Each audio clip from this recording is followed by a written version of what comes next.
प्यारे बच्चों नमस्कार। आपका अपना चैनल डिफेंस ट्यूटर में आपका स्वागत है। तो ये हम पढ़ने वाले हैं यहाँ पे केमिस्ट्री के एनडीए के कंप्लीट कोर्स के लेक्चर नंबर 5 को। आज हम इस लेक्चर में फिजिकल और केमिकल चेंजेस के कुछ एक्सपेक्टेड क्वेश्चन को बताएंगे।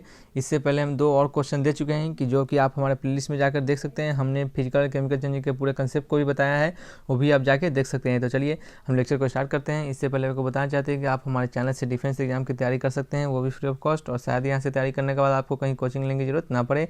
तो चलिए ज़्यादा देर न करते हुए लेक्चर स्टार्ट करते हैं। यहाँ से आपको पूरे एनडीए कंप्लीट कोर्स को पढ़ाया जाएगा, तो यहाँ से लेक्चर को देखिए जरूर, यहाँ से जरूर कुछ ना कुछ आपको सीखने के लिए मिलेगा। तो चलिए लेक्चर को स्टार्ट करते हैं। तो आज का हमारा पहला क्वेश्चन होगा प्रैक्टिस एक्सरसाइज का। कोई भी चेंज, यानी अगर आपको कुछ फिजिकल केमिकल चेंज से रिलेटेड कुछ क्वेश्चन बताया जाएगा, आपको उस पर कंसेप्ट के थ्रू बताया जाएगा या फिर कुछ नए टाइप के भी क्वेश्चन इसमें बताए जाएंगे। तो चलिए आप क्वेश्चन नंबर 1 को ट्राई कीजिए और खुद से बनाने का कोशिश कीजिए। तो ठीक है, आप सभी दोस्तों ने इसको ट्राई किया होगा। तो ठीक है दोस्तों, इनका जिन लोगों का ऑप्शन नंबर डी आ रहा है केमिकल चेंजेस, उनका आंसर क्या है, सही है। तो देखते हैं, समझते हैं कि क्वेश्चन नंबर 1 का सॉल्यूशन केमिकल चेंजेस किस तरह होगा। देखिए, आपको क्वेश्चन में सिंपली क्वेश्चन को समझना है। सबसे फर्स्ट ऑफ ऑल आप जब भी क्वेश्चन दिया जाए उसको अच्छे से पढ़िए, क्वेश्चन को समझिए, कभी भी हड़बड़ा के आंसर देने की जरूरत नहीं है।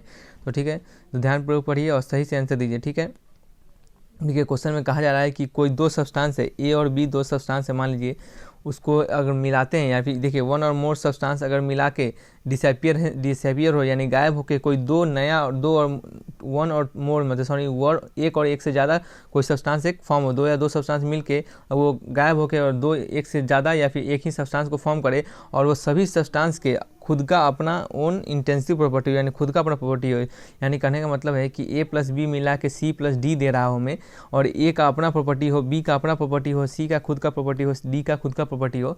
तो ये कौन सा चेंज को दर्शाएगा। देखिए आपको पता है कि केमिकल चेंज ऐसा चेंज होता है जिसमें कि आप किसी भी सब्सटेंस को कंबाइन करते हैं या फिर किसी भी तरीके से उस सब्सटेंस में कुछ चेंजिंग लाते हैं और एक नया सब्सटेंस फॉर्म होता है। ऐसा नया सब्सटेंस फॉर्म होता है कि उस सब्सटेंस का पिछले वाले सब्सटेंस से प्रॉपर्टी कुछ डिफरेंट हो, कुछ नया प्रॉपर्टी हो, यानी कुछ करने का मतलब कुछ नया सब्सटेंस ही फॉर्म हो जाए। तो ऐसे चेंज को हम क्या कहते हैं, केमिकल चेंज की तरफ जाते हैं। वो कौन सा चेंज होता है, वो केमिकल चेंज होता है। लेकिन देखिए आपको फिजिकल चेंज पता था, कोई नया सब्सटेंस फॉर्म नहीं होता है, सेम टू सेम वही सब्सटेंस रहता है। लेकिन फिजिकल चेंज में क्या होता है, एक नया सब्सटेंस फॉर्म होता है। यहाँ पे कहा जा रहा है कि has its own intensive property, यानी सबका खुद का अपना प्रॉपर्टी है। यानी खुद का प्रॉपर्टी कहने का मतलब है कि नया सब्सटेंस ए और बी का प्रॉपर्टी डिफरेंट है सी और डी के प्रॉपर्टी से, यानी कुछ नया सब्सटेंस फॉर्म हो रहा है। यानी इसके कारण ये कौन सा चेंज को बताता है, ये केमिकल चेंज को दर्शाता है।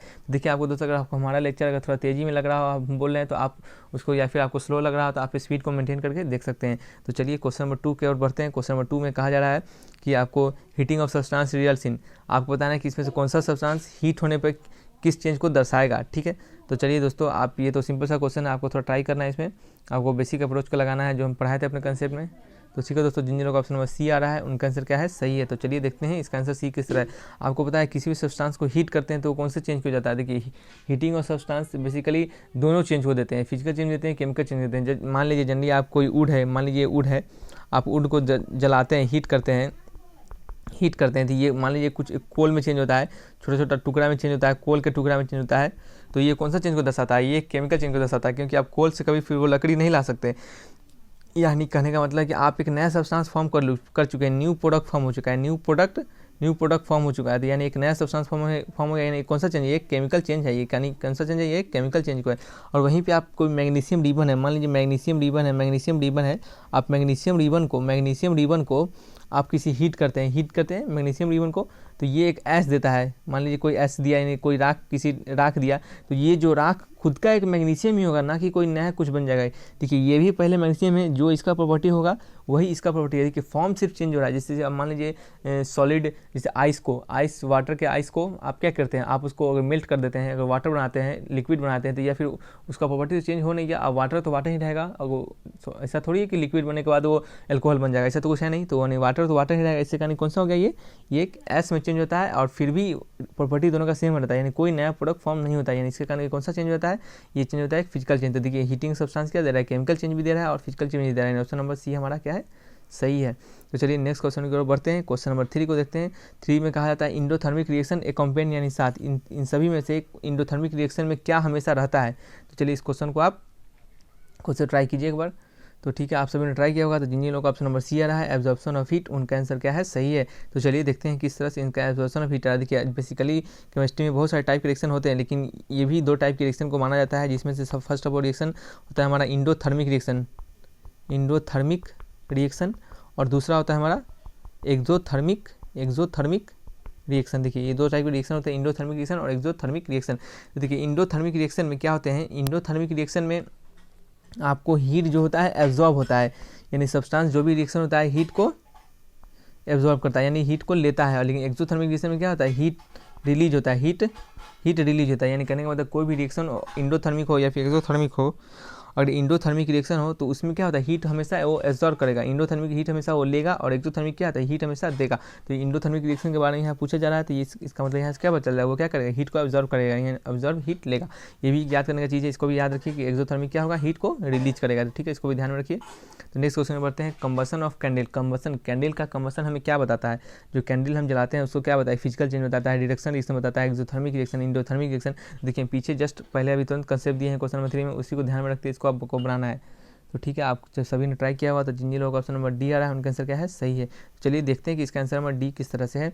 तो देखिए कंबसन ऑफ कैंडल, कैंडल का जलना आपको पता है। सबसे first of all first point क्या है, आप फर्स्ट पॉइंट हम अपने नोट्स में भी बताए हुए हैं, आप यहाँ भी नोट कर लीजिए। फर्स्ट पॉइंट क्या है, कैंडल का जलना होता है physical and chemical change both, यानी कैंडल का जलना एक फिजिकल केमिकल चेंज दोनों माना जाता है। ठीक है, वो फिजिकल चेंज होता है और केमिकल चेंज होता है। ठीक है, और दूसरा पॉइंट याद रखिए कि कैंडल आपको पता है, कैंडल जब भी जलता है तो हीट देता है, लाइट देता है। कैंडल देखिए जलता है तो लाइट देता है, और उसके अगल बगल में आपको हीट महसूस होता है, यानी हीट वो रिलीज कर रहा है। जब भी हीट रिलीज करने की बात हो तो कौन सा रिएक्शन हो गया, एक्सोथर्मिक रिएक्शन। तो दूसरा पॉइंट क्या है, ये एक एक्सोथर्मिक रिएक्शन है। कौन सा रिएक्शन है, एक्सोथर्मिक रिएक्शन। इस सबको नोट करते चलिए अपने कॉपी में, आपको सब काम आएगा।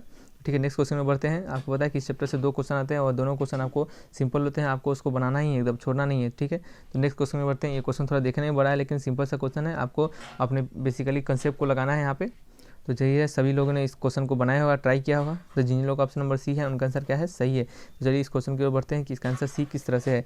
देखिए आपको बताना है कि इन सभी में से कौन से ऑप्शन या फिर कौन से चेंज जो है एक फिजिकल चेंज को बताते हैं, कौन से चेंज एक फिजिकल चेंज को बताते हैं। देखिए मान लीजिए कोई कैरेट यानी गाजर, आप किसी कैरेट को आप कट करते हैं, मान लीजिए छोटे छोटे पीस में आप कट करते हैं तो ये कैरेट जो है, इसका जो एक पीस है वो छोटा सा पीस, कैरेट हमेशा कैरेट ही रहेगा, वो तो मूली बनेगा नहीं, वो गाजर तो गाजर ही रहेगा ना, वो कोई सेब तो बन नहीं जाएगा, कुछ नया फॉर्म हो नहीं जाएगा, यानी कोई एक नया सब्सटेंस फॉर्म नहीं हो रहा। कटिंग करने के बाद भी वो चीज़ है वही चीज़, अपने आइडेंटिटी को लॉस नहीं किया है।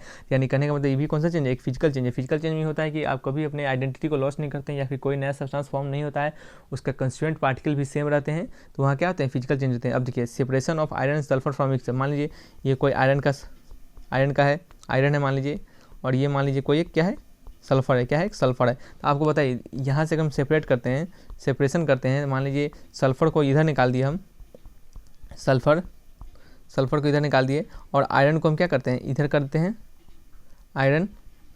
अब बताइए यहाँ जो सल्फर था और यहाँ जो सल्फर है, यहाँ जो आयरन था और यहाँ जो आयरन है, क्या ये दोनों सभी अलग है क्या, जो सल्फर यहाँ थे वही सल्फर यहाँ भी है, जो आयरन यहाँ थे वही आयरन यहाँ भी है। यानी कहने का मतलब कोई भी नया सब्सटेंस या फिर नया प्रॉपर्टी, यानी नया सब्सटेंस, कोई नया प्रोडक्ट फॉर्म नहीं हो रहा है। सिमिलरली जो पहले सब्सटेंस था वही बाद में सब्सटेंस है। ठीक है, तो ये भी क्या है, एक फिजिकल चेंज हो गया, ये भी एक फिजिकल चेंज हो गया। अब तीसरा नंबर ऑप्शन बचा formation of salt from sea beds, यानी कभी पता नमक को फॉर्मेशन होना किसी भी समुद्र से या फिर सी बीड से। देखिए तो आपको पता है कि जब भी नमक फॉर्म होता है ये इवोपरेशन का प्रोसेस होता है, नमक में से आप पानी को हटाते हैं, तब वहाँ से नमक लाके उसमें आयोडीन को मिला के आप सभी घर में इसको खाते हैं या फिर यूज करते हैं। ठीक है, तो चलिए, तो यहाँ से पता चल गया आपको कि इवोपरेशन क्या है। आपको पता है इवोपरेशन, सब्लिमेशन, डिस्टिलेशन सभी क्या है, एक फिजिकल चेंज को ही बताते हैं।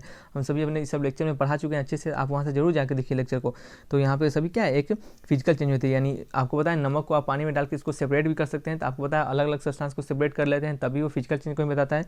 तो ये भी इससे क्या पता चला, ये एक फिजिकल चेंज, यानी तीनों आपका क्या है, फिजिकल चेंज ही है, तीनों क्या है, फिजिकल चेंज। यानी ऑप्शन नंबर क्या है, ऑल ऑफ दीज। चलिए देखो यही हमारा क्वेश्चन नंबर 5 था।